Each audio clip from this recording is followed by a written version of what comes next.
Today we have a 2021 Isuzu NQR, and we're going to be changing out the fuel filters. And the fuel filters on this is also a 4-door. But fuel filters are located right here, and as well as right there. So we will be changing both of those out. So to start off, what we need to do is unplug this sensor right here, and that comes out with just I already got unclipped it, but you just push this tab in right here and then you pull it out. And then next step is we're gonna drain the fuel out of this filter. All right, so basically on how to drain this, you're just gonna twist this bottom piece right here. Get that a little bit better. That bottom piece, you're just gonna twist this counterclockwise, just like so, until you get a steady stream of fuel coming out.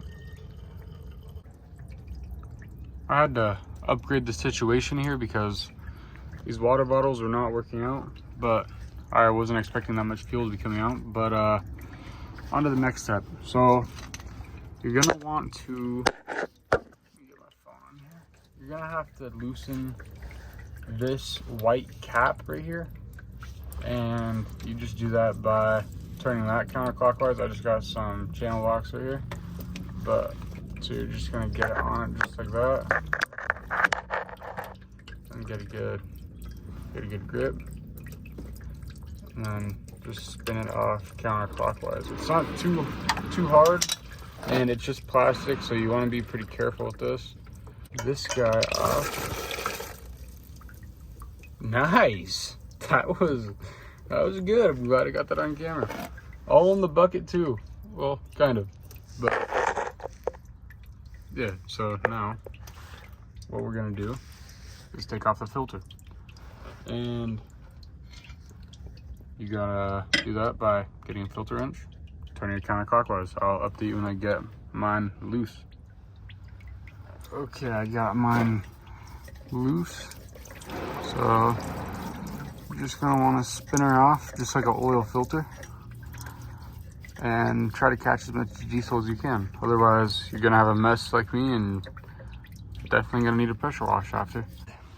Next, I have my new filter right here. There's a part number for you guys just in case you need it.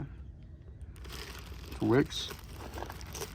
So mine did not come with this capper here, so I'm gonna go ahead and clean this off, even though it's not super filthy. But I'm gonna clean that off and replace this O-ring. Okay, so I have my new O-ring on, and you're gonna want to take some diesel fuel and kind of put around the O-ring just to lube it up, and then you're gonna want to put this back on and then tighten it till it's pretty snug. Not crazy, it doesn't got to be caveman on there, but just tight enough to where you're not gonna have any leaks.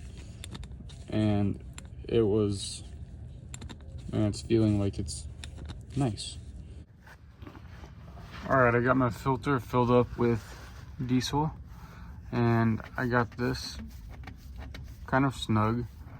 So what you're gonna want to do is get it hand tight, just like this, and then you're gonna want to tighten it around 2/3 of a turn. And to the people that have a 2-door, it'll probably be a little bit easier for you guys because you guys can fold your cab up, but I can't do that, so I'm gonna have to kind of reach and stretch in there to do this. But basically you're going to have to loosen that 17mm on the bottom right there, and then the fuel will drain out. And then after you get that 17mm out, you're gonna take off this 22mm on top of that, and that will loosen the entire housing. All right, so I got mine out, and it's right here. So I loosened up the 17mm, drain some diesel out of there, and then this 23mm holds on the housing. So next we gotta change the filter and O-rings. There's an O-ring right here on the outside, and then right down inside of this thing. I'll update you guys when I get that off. But there's also some dirt and stuff in there, so you're gonna want to clean that out. But I'll update you when I get this off. All right, so this is actually pretty simple. The only thing that holds this bolts in, or whatever you want to call this, is just this spring, and that goes right there. So all you're gonna want to do is pop that off. It comes right off, and then you're gonna want to just press this straight out, so it's just gonna push off like this. But that's so this is what we gotta clean out, all that dirt and stuff. You don't want that in your new fuel filter. But this is the O-ring we gotta replace. Just make sure that your filter is straight and is pushed down on the spring pretty good. But after that, after you got it looking pretty nice, it's ready to go back up. Just in case, the 17mm is what gets the third O-ring inside the package. All right, so I got it all back up in there. This is definitely the hardest part from the whole job. I had to pull this step off right here, and that was not hard. It's just a bunch of 12s, but yeah, we got it back up in there. So now it's time to turn the ignition on and see if she's working. So basically you're gonna want to pump this until it gets hard. So it's a lot of pumping, but you're gonna want to sit here and pump it until it gets hard. And mine's already hard because I got most of the air out of the system. So you're gonna want to pump it until it gets hard, and then get a 10mm, and then you're gonna want to crack this open. I'm not gonna crack mine because I already did. We're gonna want to crack this open just a little bit. You're gonna want to twist it. Actually, I'll do it just to show you guys. So you're gonna want to crack it open, and